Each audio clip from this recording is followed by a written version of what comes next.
మాత్రే నమః. అందరికీ నమస్కారం.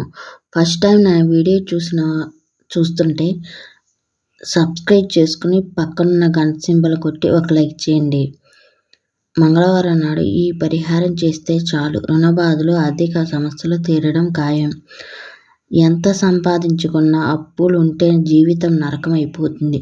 కొన్నిసార్లు గ్రహాలు అనుకూలించినప్పుడు ఎంత ప్రయత్నించినా రుణ బాధలు తీరవు. ఒక అప్పు తీర్చడానికి మరొక అప్పు చేయాల్సి వస్తుంది.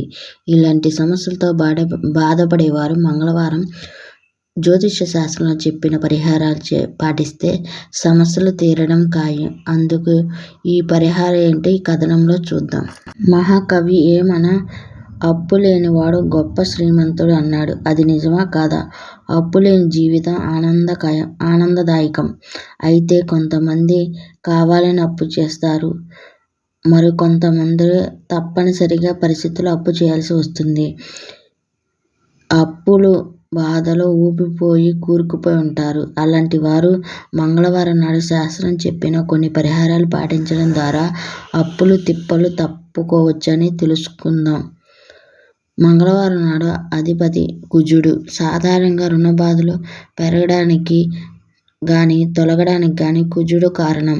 అందుకే కుజుడు అనుగ్రహం కోసం మంగళవారం నాడు కొన్ని పరిహారాలు పాటిస్తామని జ్యోతిష శాస్త్రం చెబుతుంది. మంగళవారం నాడు నవగ్రహాల్లో కుజుని దానిమ్మ పండుతో రసంతో అభిషేకం చేస్తే రుణ బాధలు తొలగుతాయి.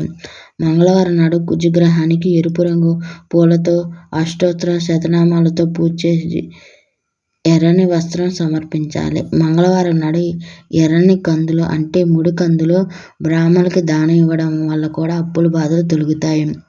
మంగళవారం నాడు సుబ్రహ్మణ్య స్వామికి అభిషేకం అర్చన జరిపించడం కూడా మంచిది. మంగళవారం నాడు ఆంజనేయ స్వామి ఆలయంలో స్వామి సమక్షంలో మల్లె నూనెతో దీపారాధన చేయడం వల్ల కూడా అప్పులు తిప్పలు తొలగుతాయి.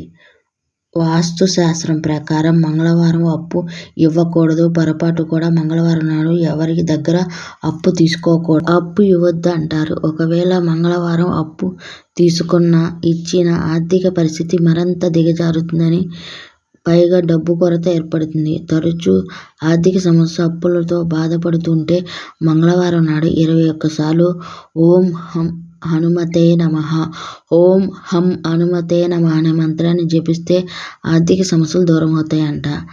అప్పులు బాధలు తీరడానికి మంగళవారం సీతారాముల సమేతంగా హనుమంతుని పూజించాలి. శ్రీరామ రక్షా స్తోత్రం పఠించాలి. రుణ విముక్తి కోసం మంగళవారం రోజు హనుమంతుని ఆలయానికి వెళ్లి స్వామివారిని దర్శించుకుని 11 సార్లు హనుమాన్ చాలీసా పారాయణ చేయడం వల్ల కూడా సత్ఫలితాలు ఉంటాయని శాస్త్రవచనం.